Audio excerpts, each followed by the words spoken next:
شهر رمضان الذي أنزل فيه القرآن هدى للناس وبينات من الهدى والفرقان۔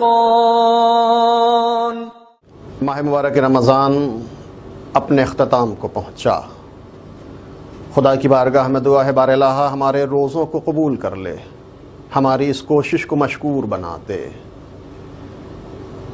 ہمارے روزوں کو، ہمارے عمل کو، ہماری نمازوں کو، ہمارے قیام کو، ہمارے صیام کو اس طرح بنا دے کہ جس سے تو راضی ہو اور تیرا رسول راضی ہو، جس کی بنیادیں محکم ہوں، جس کے اصول مضبوط ہوں۔ تجھے ہمارے سید و سردار حضرت محمد مصطفیٰ کا واسطہ، ان کی آل پاک کا واسطہ، تو دو جہاں کا معبود ہے۔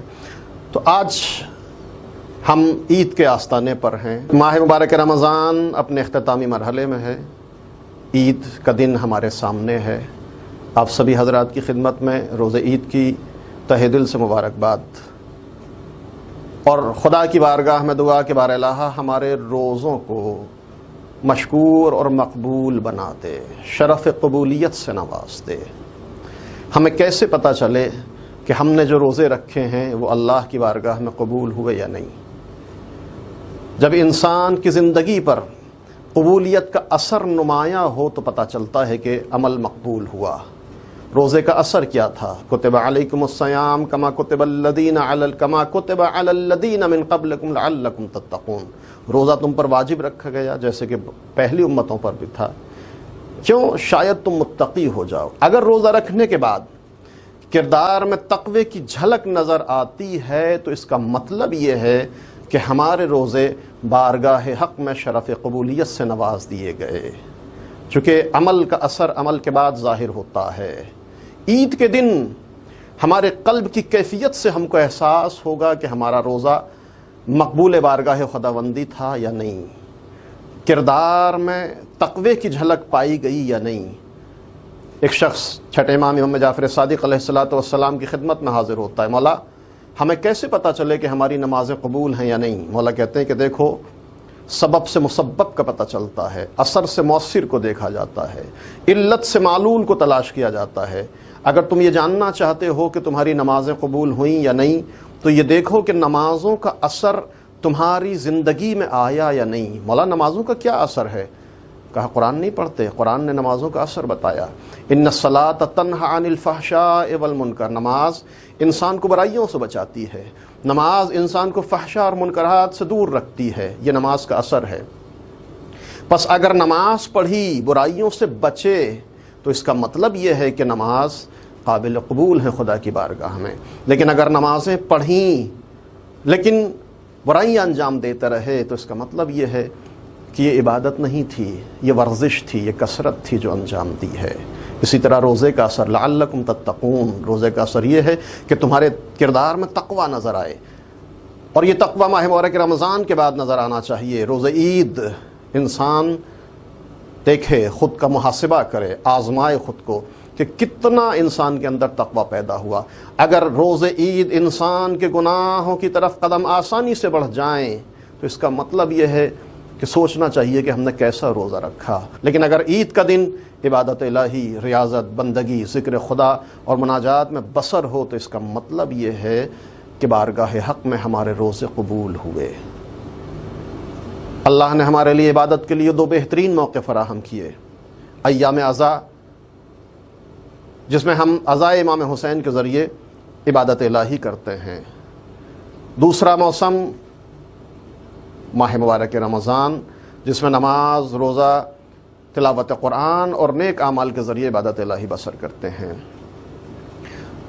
کیسے پتہ چلے کہ ان عبادتوں کے موسم میں ہماری عبادتیں قبول ہوئیں یا نہیں؟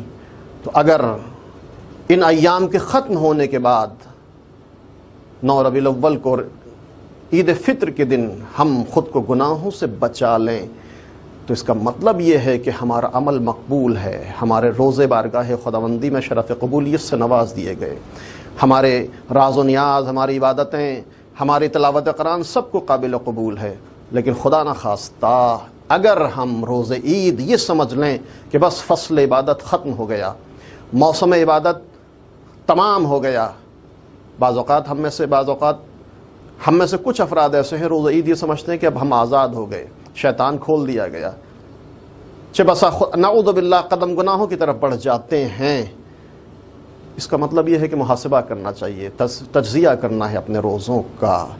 اگر انسان چاہتا ہے کہ روزے اس کے مقبول ہوں، سعی اس کی مشکور ہو، تو کوشش یہ ہو کہ ماہ مبارک رمضان کے بعد عید کے دن بھی وہی معنویت کا جذبہ ہو، وہی طاعت اور بندگی کا حوصلہ ہو، اسی طرح انسان آئے خدا کی بارگاہ میں عبادت انجام دے۔ چونکہ عید کا دن جیسا کہ مولا امیر المومنین حضرت علی بن ابی طالب علیہ الصلوۃ والسلام نے ارشاد فرمایا، انما هو عید لمن قبل اللہ صیامہ وشکر قیامہ، عید کا دن عید اس کے لیے ہے کہ جس کے اللہ نے روزوں کو قبول کیا ہو، جس کے قیام و قعود اور جس کی نمازوں کو اللہ نے مشکور بنایا ہو۔